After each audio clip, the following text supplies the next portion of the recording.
Indo British advanced pain clinic నొప్పి మాయం surgery దూరం for appointments 9155515563. Hi guys, welcome to I dream. నేను మీ చాణక్య. ప్రతి ఒక్కరిలో కూడా సంపాదించాలనే తపన ఖచ్చితంగా ఉంటుంది.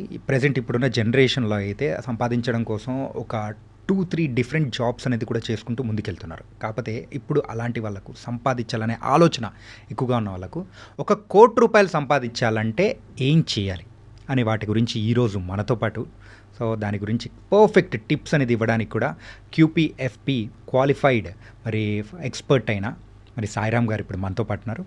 ఆయన్నే అడిగి ఆ సంపాదించే విధానంలో కూడా చాలా వరకు హడిల్స్ అనేది కూడా ఫేస్ చేసి మనం ఏదో ఒక పాయింట్లో ఆగిపోతూ ఉంటాం. అలా ఆగకోకుండా మన టార్గెట్ని ఎలా రీచ్ అవ్వాలనే దాని గురించి కూడా ఆయన చెప్తారు. ఆయన మాటల్లోనే విద్దాం. హాయ్ సాయిరామ్ గారు. హాయ్ చాణక్య గారు. ఎలా ఉన్నారు? ఫైన్. మనందరికీ బాగా నచ్చే కాన్సెప్ట్ డబ్బులు ఎలా సంపాదించాలి. దాని గురించి ఈరోజు మిమ్మల్ని అడగబోతున్నాను. ఎవరికి నచ్చదు డబ్బులు సంపాదించడం అంటే? డబ్బులు ఎవరికి ఊరికే రావన్నట్టు డబ్బులు సంపాదించడం ఎవరికి ఇష్టం ఉండదు. సంపాదించడం, ఖర్చు పెట్టడం రెండు ఇష్టంగానే ఉంటాయి. రీసెంట్ టైమ్స్లో లక్కీ భాస్కర్ అని కొన్ని ఫైనాన్షియల్ సంబంధించిన మూవీస్ అన్నీ చూస్తున్నప్పుడు అరే మనం కూడా సంపాదించాలి అని ఒకటి అనుకుంటాం. అలా సంపాదించాలి అనుకున్న ప్రతి ఒక్క యూత్ వాళ్ళ టార్గెట్ ఏంటంటే ఫస్ట్ వచ్చేది అరే ₹1,00,00,000 సంపాదించాలరా, అసలు ఆ కోటి సంపాదించడం ఎలా అని చాలా వరకు మైండ్లో క్వశ్చన్స్ అనేది కూడా వస్తూ ఉంటాయి. మీరు చెప్పండి యాజ్ ఏ ఎక్స్పర్ట్గా. సో చాలామందికి ₹1,00,00,000 సంపాదించడం అనేది ఒక డ్రీమ్గా ఉంటుంది. సో మనం చిన్నప్పటి నుంచి చూస్తుంటే కనుక ఆ మూవీస్లో కానీ కోటీశ్వరులు ఇలాంటివి హైలైట్ అవుతూ ఉంటాయి. సో ₹1,00,00,000 సంపాదించడం అనేది చాలామందికి వాళ్ళకున్న ఫేస్ చేసిన ఫైనాన్షియల్ ఇష్యూస్ వల్ల కానీ వీటి వల్ల కానీ అదొక డ్రీమ్గా పెట్టుకుంటారు. సో ₹1,00,00,000 సంపాదించాలంటే మనం ఏమీ హార్డ్ వర్క్ ఇలాంటి ఎక్స్ట్రా థింకింగ్ ఏం చేయాల్సిన అవసరం లేదు. సో డిసిప్లైన్డ్గా మనం ఒక ప్రాసెస్ ప్రకారం కనుక ఇన్వెస్ట్ చేసుకుంటూ వెళ్తే కనుక with in a span of 10 years ₹1,00,00,000 సంపాదించవచ్చు. ఓకే. సో దీనికోసం మనం ఇప్పుడు డిసిప్లైన్గా మనం ఇన్వెస్ట్మెంట్ చేసుకుంటూ వెళ్తే మనము ₹1,00,00,000 అనేది ఈజీగా సంపాదించవచ్చు అని మీరు అంటున్నారు. కాకపోతే ఎంత అమౌంట్ అనేది కూడా మంత్లీ మనం పెట్టుకుంటూ వెళ్తే ఆ ₹1,00,00,000 మనం రీచ్ అవ్వచ్చు. సో ఇక్కడ డిసిప్లిన్ అనేది చాలా ఇంపార్టెంట్ చాణక్య గారు. సో ఒకటి మనకు ముందు ఇక్కడ ఎందులో పెట్టుబడి పెడితే మనకి ఆ ₹1,00,00,000 వస్తుందో చూద్దాం. ఓకే. సో ఒకటేంటంటే ఈక్విటీస్. సో లాంగ్ టర్మ్లో ఎక్కువ రిటర్న్ జనరేట్ చేయడానికి ఆప్షన్. ఇంకోటి ఏంటంటే రియల్ ఎస్టేట్. సో చిన్న మొత్తంలో స్టార్ట్ చేయాలనుకుంటే వాళ్ళకి మాత్రం ఈక్విటీస్ ఇదే కరెక్ట్ ఆప్షన్. సో ఇక్కడ నేను మీకు 3 ఆప్షన్స్ చెప్తాను. సో ఓన్లీ ఒక పర్సన్నే ఎర్నింగ్ అనుకోండి, కొంచెం 26,000 వరకు సేవ్ చేయగలరు అనుకోండి. సో అదే 26,000ని ఈక్విటీస్లో ఇదర్ స్టాక్స్ కానీ మ్యూచువల్ ఫండ్ రౌట్లో కానీ కంటిన్యూస్గా ఒక 10 years with 10% at least step up పెట్టేస్తే మనకి 10th year ఎండ్ కల్లా 1 crore రీచ్ అవుతాం. ఓకే.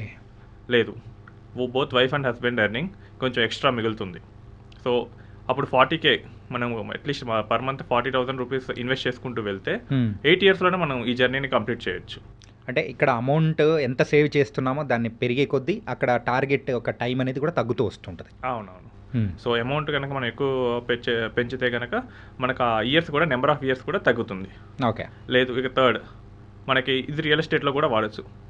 సో మనకి మంచిగా గ్రో అయ్యే ఏరియాస్ చూసుకొని so at least 25 lakhs current valuation ఉన్న దాంట్లో ప్రకారం మనం ఒక ప్లాట్ కానీ ఏదైనా తీసుకుంటే ల్యాండ్ కానీ అది ఒక 10 years కల్లా ఆటోమేటిక్గా 1 crore అవుతుంది. ఓకే. లేదు అదే 25 lakhsని మనం డైవర్సిఫైడ్ ఈక్విటీ ఫండ్లో పెట్టినా మనకి 1 crore వచ్చేస్తుంది. అంటే ఈ డైవర్సిఫైడ్ ఈక్విటీ ఫండ్ అంటే ఎలా sir? So diversified equity fund అంటే ఒకే సెక్టార్ మీద కాన్సన్ట్రేట్ అవ్వకుండా మల్టిపుల్ సెక్టార్స్ మీద ఇన్వెస్ట్ చేస్తూ వెళ్ళేది. ఓకే. సో ఏ సెక్టార్ ఏ కంపెనీస్ మీద ఎక్కువ కాన్సన్ట్రేషన్ ఉండకూడదు. ఎంతమంది మనం ల్యాండ్ పెట్టేస్తే ఒకే చోట పెట్టేస్తాం, మొత్తం అక్కడే కాన్సన్ట్రేట్ అయి ఉంటుంది. సో ఇక్కడ డైవర్సిఫై చేయడం వల్ల మనకి రిస్క్ తగ్గుతుంది. సో మల్టిపుల్ కంపెనీస్ మల్టిపుల్ సెక్టార్స్లో పెడతాం కాబట్టి అక్రాస్ సైకిల్స్ మార్కెట్ సైకిల్స్లో కూడా మనకి అంత ఎక్కువ లాస్ అనేది ఉండదు. Okay. On and average so ఒక చోట తగ్గినా కానీ ఇంకో చోట దాన్ని కాంపన్సేట్ చేసే విధంగా ఇంకోటి ఉంటుంది అనమాట కోచా?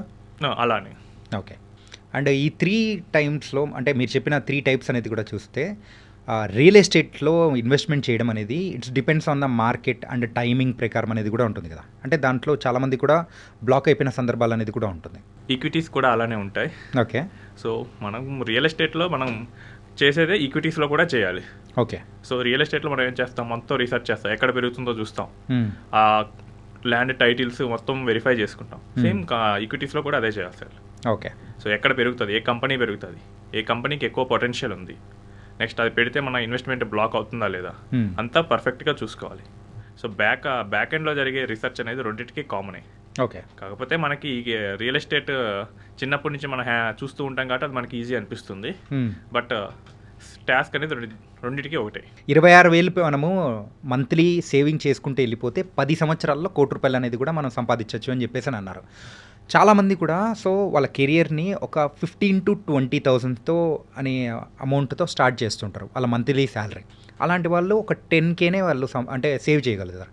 అలాంటి వాళ్ళకు సో 10K స్టార్ట్ చేసినా కానీ మనం సంపాదించవచ్చు 1 crore. కాకపోతే ఇక్కడ ఏంటంటే ఫ్యూచర్లో ఎక్కువగా ఇన్వెస్ట్ చేయాలి, స్టెప్ అప్ అనేది ఎక్కువ ఉండాలి. సో ఇలా ఎక్కువ పెట్టాలంటే ఒకటి వాళ్ళ ఇన్వెస్టబుల్ సర్ప్లస్ అనేది పెరగాలి. సో చాలామంది మీరు చెప్పినట్టే 20K 25Kతోనే చాలామంది కెరియర్ స్టార్ట్ చేస్తారు. బట్ ఇక్కడ ఏంటంటే వాళ్ళు నెక్స్ట్ లీప్ తీసుకోవాలి. తీసుకొని 50K 1 lakh అలాంటి జాబ్స్కి వెళ్ళి ఎక్కువ సర్ప్లస్ తెచ్చుకోవాలి. ఓకే. సో అప్పుడే వాళ్ళు ఎక్కువ ఇన్వెస్ట్ చేయగలరు. లేదు 10K పెట్టినా కానీ వాళ్ళ ఇన్వెస్ట్మెంట్ మీద, ఈక్విటీస్ మీద వాళ్ళ కన్విక్షన్ అనేది చేంజ్ అవ్వాలి. సో అప్పుడు ఏం చేస్తారంటే వచ్చిన ప్రతి అమౌంట్ని ఇక్కడికే తీసుకొస్తారు. So I have a client who started his journey in 2021. So he got a job, maybe అప్పుడు 60,000 శాలరీ ఉండొచ్చు. Okay. But he invested only 10,000. అది కూడా ట్యాక్స్ సేవింగ్స్ కోసమే పెట్టాడు. బట్ స్లోలీ ఆ మార్కెట్ జర్నీలో he got a conviction on equity. Now his portfolio is 50 lakhs. Really? Yeah. అంటే ఇది స్పాన్ ఆఫ్ 3 years. అదే ఈక్విటీస్ మీద ఆయనకి నమ్మకం కలగగానే వచ్చిన ప్రతి అమౌంట్ని తీసుకొచ్చి ఈక్విటీస్లో పెట్టాడు. Okay. So maybe in the next 1 year లోపలే we may touch 1 crore. Okay.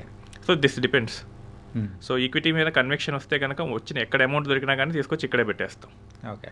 లేదు అన్నప్పుడు మనకి ఎక్కువ సర్ప్లస్ ఉంటే కనుక స్లోగా గ్రాడ్యువల్లీగా మనం మూవ్ అవుతాం 1 crore వైపు. ఓకే. 1 crore సంపాదించడము ఎలా అనేది మన వీడియోలో ఒక థంబ్నెయిల్ పెట్టేటప్పటికి అందరు ఇంట్రెస్ట్గా చూస్తూ ఉంటారు. కొంతమంది కొన్ని ఫాలో అయిపోయి కొన్ని మిస్టేక్స్ అనేది కూడా చేస్తూ ఉంటారు. సో అలాంటి మిస్టేక్స్ ఏం చేయకుండా ఉంటే మనం గోల్ని రీచ్ అవ్వచ్చు అంటారు? సో చాలామంది చేసే మిస్టేక్స్ కామన్గా నేను చెప్తాను. సో ఫస్ట్ చాలా ఎక్సైటింగ్గా స్టార్ట్ అవుతారు, పెట్టేస్తారు అమౌంట్. సో 20K 30K ఎంతైనా పెట్టేస్తారు. సో జర్నీ కోసం ఫిక్స్ అయ్యి. సో ఫస్ట్ ఇయర్లో పెద్ద మూమెంట్ ఏమి ఉండదు, ఎందుకంటే పెట్టింది తక్కువే కాబట్టి. మేబీ 30K పెట్టినా కానీ 3.6 lakhs per year. మార్కెట్ పడినా కానీ ఒక 20,000 అలా లాసే ఉంటుంది, పెద్ద ఏం వరీ అవ్వరు. బట్ జర్నీ కంటిన్యూ అయ్యే కొద్దీ సో ఒక 3 years 4 years తర్వాత వాళ్ళు వెంటనే గోల్ని డైవర్ట్ చేసుకుంటారు. అంటే గోల్డ్ మీదకి గోల్ని గోల్ని చేంజ్ చేసుకుంటారు. సో వాళ్ళు ఎక్కడో ఒక ల్యాండ్ చూసారని చీప్గా వస్తుంది, సో దానికి వెళ్దామని చెప్పేసి వెంటనే ఇక్కడ ఉన్న అమౌంట్ని తీసేసి అక్కడ పెడతారు. ఓకే. సో ఇవేమో 18-20% గ్రో అయ్యాయి. ల్యాండ్ యావరేజ్ని గ్రో అయ్యేది 10 to 12%. సో అది పట్టించుకోరు. ఓకే. సో తీసేసి మళ్ళీ స్టార్ట్ చేద్దాం సార్, ఫ్రెష్గా స్టార్ట్ చేద్దాం, ఈసారి ఎక్కువ అమౌంట్ పెడతా అంటారు. బట్ వన్స్ అమౌంట్ విత్డ్రా అవ్వగానే మిగిలేదంటే 0. మళ్ళీ జర్నీ 0 నుంచి స్టార్ట్ చేయాలి. ఓకే. సో ఇది ఒక మిస్టేక్. సో ఇంకొంతమంది ఏంటంటే వాలటైలిటీ, మార్కెట్ వాలటైల్గా ఉంటుంది. సో ఈ వాలటైలిటీ చూసి భయపడుతూ ఉంటారు.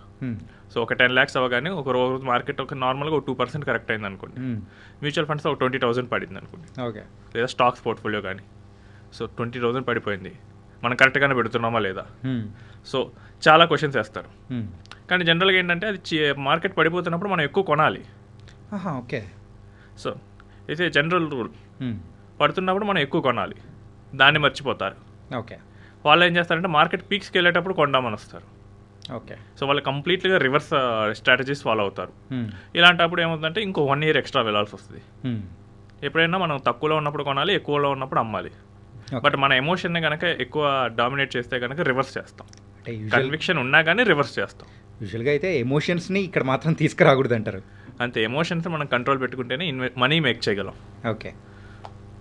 అండ్ మీరు దగ్గరికి వచ్చిన చాలామంది క్లయింట్స్లలో సో మీరు చెప్పిన సూత్రం, సో ఈ 1 crore ఒక 3 yearsలోనే సంపాదించన్నారు, ఇంకెవరన్నా ఉన్నారు అలాగా? 1 crore సంపాదించిన వాళ్ళు ఉన్నారు. సో నేను 2017లో నా కెరియర్ స్టార్ట్ చేసినప్పుడే సో కొంతమంది క్లయింట్స్ వచ్చారు. సో అందులో ఒక క్లయింట్ స్టోరీ చెప్తాను. So he started with an modest SIP of 15,000 rupees. Okay. He's an IT employee. So రీసెంట్గా మేబీ సెప్టెంబర్లోనే అవ్వాల్సింది, బట్ మార్కెట్ ఫ్లక్చుయేట్ అవ్వడం వల్ల డిసెంబర్లో మొన్న అయింది. So he reached 1 crore. Okay. So he call me, Sairam portfolio 1 crore touch అయిందని చెప్పి. సో నేను కూడా చూసుకోలేదు, డైలీ మానిటర్ చేయలేదు, బట్ హీ ఆయన 1 crore కోసం చూస్తున్నాడు కాబట్టి హీ సెడ్ దట్ 1 crore అయిందని చెప్పేసి. ఓకే సార్ కంగ్రాట్స్, మరి ఏం చేద్దాం అనుకుంటున్నాం అన్నారు. So he said that now నేను ఇప్పుడు వరకు ఐటీలో చేస్తున్నాను, సో వీకెండ్స్ కూడా వర్క్ చేపిస్తున్నారు, నైట్స్ కూడా వర్క్ చేపిస్తున్నారు. సో మొన్న సండే ఎర్లీ మార్నింగ్ 4 PM వరకు 4 AM వరకు నాకు వర్క్ చేయించారు. ఓకే. సో ఇంత హెక్టిక్ వర్క్లో ఉంటున్నాను, సో ఈ వర్క్ నుంచి నేను రిలీఫ్ తీసుకోవాలనుకుంటున్నాను, సో నాకు నచ్చినట్లు నేను చేయాలనుకుంటున్నాను అన్నాడు. సో ఇంతకుముందు వరకు అయితే కనుక నాకు ఇన్కమ్ ఇదంతా ఇష్యూ ఉంటుంది కాబట్టి సో కంపెనీ వాళ్ళు ఏం చెప్పినా కానీ నేను తల ఊపిచ్చి చేశాను. బట్ ఇప్పుడు అయితే నాకు ఆ ప్రాబ్లం లేదు. సో నా దగ్గర 1 crore ఉంది. సో నా ఖర్చులు మహా అయితే కనుక 7 to 8 lakhs అవుతుంది పర్ ఇయర్. సో దీన్ని నార్మల్గా ఎఫ్డీ చేసినా కానీ నాకు అక్కడ 1 crore నుంచి వస్తాయి. ఓకే. సో ఇప్పుడు నేనేమి మా ఆఫీసర్ చెప్పినట్టు, మా టీమ్ లీడ్ చెప్పినట్టు నైట్ ఓవర్ నైట్స్ చేయటం, వీకెండ్స్ వర్క్ చేయటం ఇలాంటివి చేయను. సో నా ఫ్యామిలీ కోసం నేను స్పెండ్ చేయాలనుకుంటున్నాను. ఏమైనా జాబ్ తీసేస్తారా, తీసేయండి, SWP పెట్టుకుంటాను, నాకైతే టాలెంట్ ఉంది. So I will get my job in at least 6 months. So ఈ కాన్ఫిడెన్స్ మనకు వస్తుంది. ఓకే. సో మేబీ ఇది మ్యూచువల్ ఫండ్ అవ్వనండి, ఎఫ్డీ అవ్వనండి, ఏదైనా కానీ మనకి లిక్విడ్ అసెట్లో కనుక 1 crore కానీ అలాంటి మార్క్ టచ్ అయితే కనుక సైకలాజికల్ మార్క్, సో మన వే ఆఫ్ బిహేవియర్లో కూడా చేంజ్ వస్తుంది. మనం మోర్ కరేజియస్గా, చాలా కాన్ఫిడెంట్గా మనం లైఫ్ని లీడ్ చేయడం మొదలు పెడతాం. సో ఇది అయితే నేను మెయిన్గా చూసింది. సో 1 crore టచ్ అయిన నార్మల్ కామన్ మ్యాన్. అది నిజం సార్. ఏంటంటే మనకు మన దగ్గర బ్యాంక్ బ్యాలెన్స్ కానీ లేకపోతే మనకంటూ ఒక అమౌంట్ ఉంది అని అనుకున్నామంటే మనలో వచ్చే ధైర్యం వేరుంటుంది, మన యాటిట్యూడ్ కానీ మైండ్ సెట్ కంప్లీట్ చేంజ్ అయిపోతుంటుంది. ఆయన ఒక డిసిప్లైన్గా ఇన్వెస్ట్మెంట్ చేసుకుంటూ వచ్చాడు కాబట్టి ఆ గోల్ని రీచ్ అయ్యారు. గోల్ని రీచ్ అయ్యారు. ఇప్పుడు he wants to enjoy vacation. Right. So మొన్న చెప్పాడు. సో మళ్ళీ మా మేనేజర్ కాల్ చేశాడు, వీకెండ్ వర్క్ చేయాలని, నేను చేయనని చెప్పేశాడు. ఓకే. సో అలా చెప్పాలంటే ధైర్యం కావాలి. ఆ ధైర్యం కావాలంటే మనకి వెనకాల మంచి బ్యాకప్ ఉండాలి. సో లిటరలీ మనం చేసే ప్రతి ఇన్వెస్ట్మెంట్తో we're buying this courage. Okay. ఇలాంటి బోల్డ్ అండ్ సక్సెస్ స్టోరీస్ అనేది కూడా మీ దగ్గర ఉన్నాయనుకుంటా. సో ఇలాంటి సక్సెస్ స్టోరీస్ ఇంకా చాలా ఉన్నాయి. జస్ట్ ఈ 2 మాత్రమే నేను మీకు ఎగ్జాంపుల్గా చెప్పాను. సో చాలామంది క్లయింట్స్ కూడా నేను చూస్తుంటాను, బట్ మేబీ నెక్స్ట్ 6 monthsలోనే 1 crore ఇంకా టచ్ అవుతూ ఉంటారు. సో నేను కూడా జర్నీని వాళ్ళు చాలా ఫ్రూట్ఫుల్గా కంప్లీట్ చేయాలని కోరుకుంటున్నాను. Nice sir. ఏంటంటే ఒక గుడ్ అడ్వైజర్ రోల్ అనేది కూడా సో ఆ 1 crore రీచ్ అవ్వడానికి కూడా ఎంతగానో ఉపయోగపడుతుంది. అండ్ మీ దగ్గర ఉన్న క్లయింట్స్ కూడా అలాగే వాళ్ళ అంటే టార్గెట్ని కూడా చాలా సక్సెస్ఫుల్గా రీచ్ అవుతున్నారు కాబట్టి it was very very nice and thank you so much. Thank you Chanakya. Guys, మరి సాయిరామ్ గారు ఇంత మంచి సలహాలు అనేది కూడా ఇస్తూ ఉన్నారు. మరి ఆయన నెంబర్ అయితే కింద స్క్రోల్ అవుతూ ఉంటుంది. సో మీకు కూడా సో ఒక డిసిప్లైన్గా మీ యొక్క గోల్ని రీచ్ అవ్వాలి, ఒక ఫైనాన్షియల్ పరంగా కూడా మరి మంచిగా ముందుకెళ్ళాలి అనుకుంటే ఫైనాన్షియల్ ఎక్స్పర్ట్గా మన సాయిరామ్ గారిని మీరు ఎంచుకోవాలనుకుంటే కింద స్క్రోల్ అవుతున్న నెంబర్కి అయితే మీరు డయల్ చేయండి. సో మరో ఇంటర్వ్యూతో మళ్ళీ కలుద్దాం. అందరికీ take care. This is your Chanakya.